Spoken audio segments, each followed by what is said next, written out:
Angromish Warrior Roadkill. Chickens.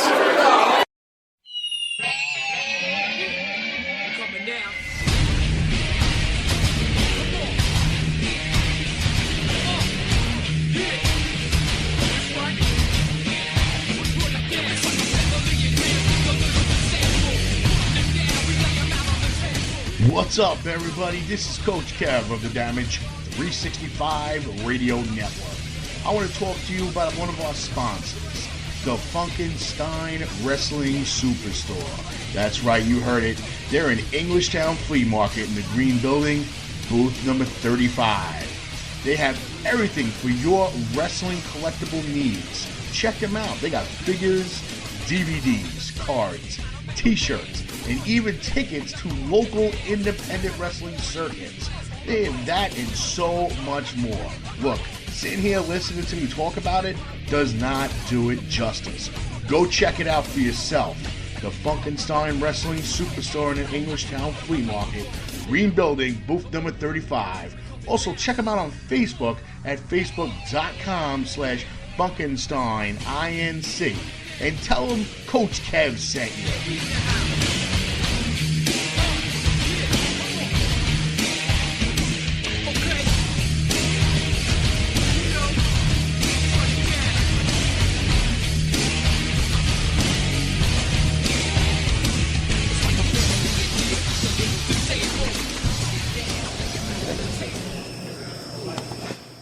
This is former WWE superstar The Patriot, and you're listening to Damage 365 Radio. Do not touch that dial. USA, USA, USA! The following announcement has been paid for by the New World Order. Hey everybody, this is Ted DiBiase, the $1 Million Man, and you are listening to Damage 365 Radio. And remember, everybody's got a price for the $1 Million Man.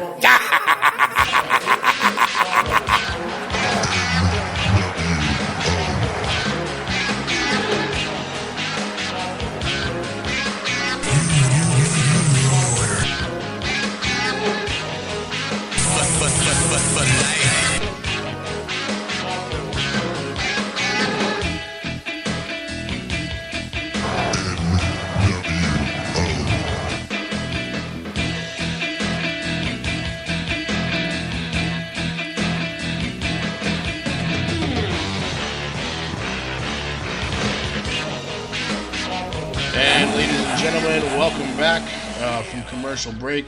Thanks to our sponsors, the Funkenstein Wrestling Superstore, Esposito's Pizza and Pasta, and of course, WarriorsOfWrestling.com. At this time, we'd like to welcome in the man that they call the Innovator of the Monday Night Wars, the former leader of the NWO, Eric Bischoff. Mr. Bischoff, welcome to the show. Thanks, man. It's good to be with you. Now, a lot of questions.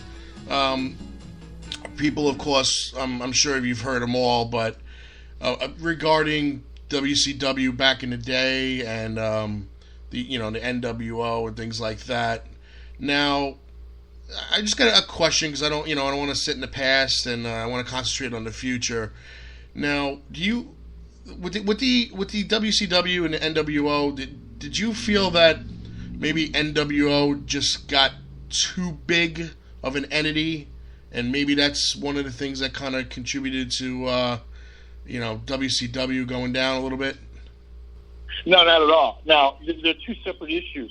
Mm-hmm. Did the NWO get too big? Of course it did. We all know that. Mm-hmm. And there's a reason for it. But had the NWO not gotten too big, and had we kept it exclusive in all the other kind of hindsight 2020 solutions that people have, developed over the last 2 decades, nothing would have changed with regard to WCW being eventually sold to the WWE. Mm-hmm. They're two separate issues. On the size of the NWO, and, first of all, yes, it did get too big, but there was a reason for it. The attempt with the NWO and the intention behind growing it as mm-hmm. big as we did is because we wanted NWO to be its own organization. It was going to have its own show. It was going to have its own pay-per-views. very similar to what we see with Raw and SmackDown, because it was mandated by Ted Turner that we launch a second show in prime time. So because we had to launch a second show in prime time, we wanted to create a WCW versus NWO kind of brand war, if you will. The only way we could do that is to grow the NWO roster. And, that's why we did it. But connecting the two and suggesting because we grew it so big that was somehow the reason why WCW ended up being sold off to WWE, that's incoherent thinking by people who weren't there and don't really understand what was really going on. Okay, no, it's absolutely a fair response.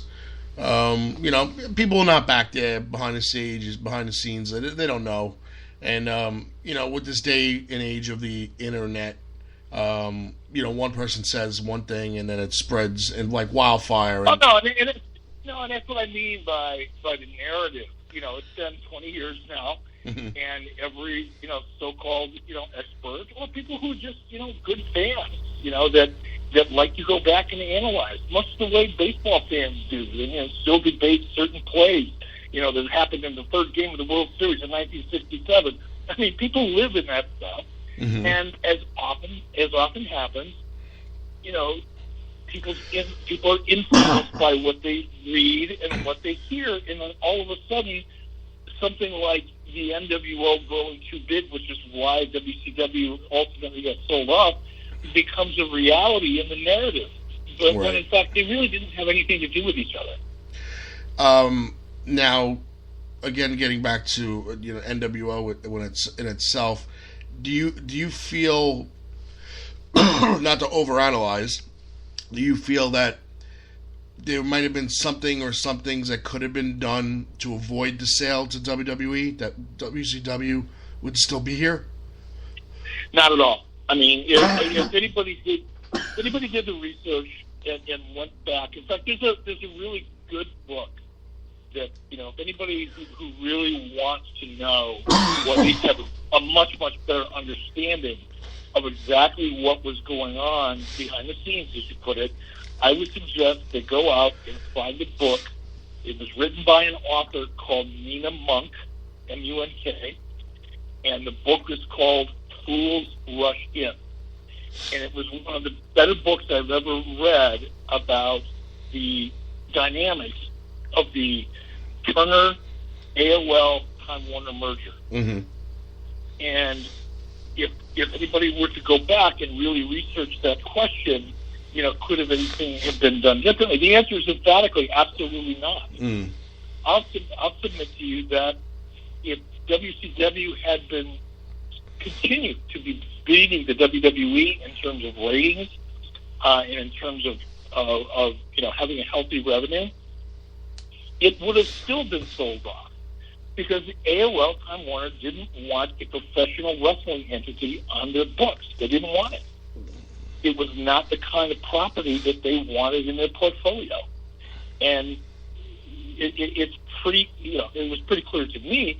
And the other thing that was clear to me, that it wouldn't be clear to a lot of fans, is nobody wanted WCW to succeed in the first place. Nobody wanted Ted Turner to buy it. Right. When WCW, for years before I even got there, was failing and floundering under Jim Herd and Kip Fry and Bill Watts and Jack Petrick and everybody else that had a hand in running WCW and were failing miserably, everybody in Turner Broadcasting wanted to pull the plug on WCW. The only person that didn't was Ted Turner, which is the only reason it stuck around long enough for me to become in charge. Right. Because every executive in that company wanted it to go away. So even though we became very successful and we became very profitable, most of the key management, upper management in the Turner organization still didn't want it. They didn't want Monday Nitro on TNT, even though it was doing great. They didn't want it because it was wrestling. They wanted that real estate for movies or for more traditional sports programming. They didn't want that real estate given away to wrestling. Right. So once Ted Turner lost control of his own company, which he did, and that is, that's documented really well in Nina Monk's book and just about any other book you would read about the subject. Once Ted Turner lost control of his company as a result of the AOL Time Warner merger, there was not one executive in that company that wanted WCW to stick around, no matter whether it was successful or not. Right. So he was the only one, I guess, at the board table that really wanted wrestling on his network. Exactly. Okay. Now I gotta ask you, because the amount of talent that you had and the egos that how did you balance? How did you balance all that talent and all those egos in the locker room? Well, it's not like I had to do it single-handedly. There were groups of us, and ultimately it ended up on my lap when things got challenging or difficult contractually or whatever. But it was hard sometimes, but oftentimes it wasn't as hard as people think. It wasn't as bad as people think. There were moments, and believe me, there were moments when it was horrible. It was extremely difficult. But they were more rare than they were common. Okay. Because I interviewed him in the past. Larry Zbyszko claims he was the idea. He thought of the idea of the NWO, but not with. Larry Zbyszko is a goof. Larry Zbyszko lives. He still lives in freaking Larry Land. All right, Larry Zbyszko didn't have anything to do with it except for the fact that he was getting a check from WCW while it happened. There was never any conversation with Larry Zbyszko about the NWO, but he somehow convinced himself that he was involved in it. And I've heard the same thing from other guys who claim to be the mastermind behind it, when in fact nobody knew who the third guy was. Nobody knew the story, including Scott Hall and Kevin Nash, until about a week to 2 weeks before the Bash at the Beach. Mm-hmm. I kept it all to I didn't tell anybody because I didn't want it to leak. But for Larry Zbyszko, he wasn't even a part of the creative team at that point. He was an announcer. Mm-hmm. To suggest that he somehow had a finger in it or his fingerprints on it is laughable. Now, when you said that you kept it silent, was it true that there was actually guys in the locker room that still didn't know who the third guy was the night that Hogan walked out there? Yeah, I guarantee it. I had to open it up a little bit by that time. Scott and Kevin obviously knew. At that point, Sting knew, because Sting was the backup plan in case Hogan, for whatever reason, changed his mind. Mm-hmm. I'm sure Randy had to know. Yeah, the guys in the match knew, probably that day. But other than that, it was a very, very small handful of people that knew. 24 hours before the Bash at the Beach, it was a small handful of people that knew, and none of them were talent. The last people, telephone, telegraph, tele-wrestler. Are you kidding me? If I would have let a guy like Larry Zbyszko know what was going on, it would have. People would have known the finish of that pay-per-view 3 weeks before it happened. Well, thank goodness this didn't happen during today's age of social media, or everybody would have known. Nah, not really. You could still pull it off. It's much more difficult. Well, then I think you need to go to WWE and teach them how to seal lips, because it never seems to. There's always something leaking, and I use the air quotes, leaking from WWE, whether it's Hall of Fame announcements or contract situations or just, nonsense behind the curtain. There's always some kind of leak that gets into the media, TMZ, and everybody else knows about it. Yeah, well, some of that may be by design. I've done that myself. Mm-hmm. It's a way that, you take advantage of social media by kind of creating a buzz and creating letting a story kind of create a life of its own outside of your own media. There's nothing wrong with that. Everybody does it. Well, politicians do it. Yeah. Marketing companies do it. Car manufacturers do it. It's not uncommon. Well, what's the benefit, though?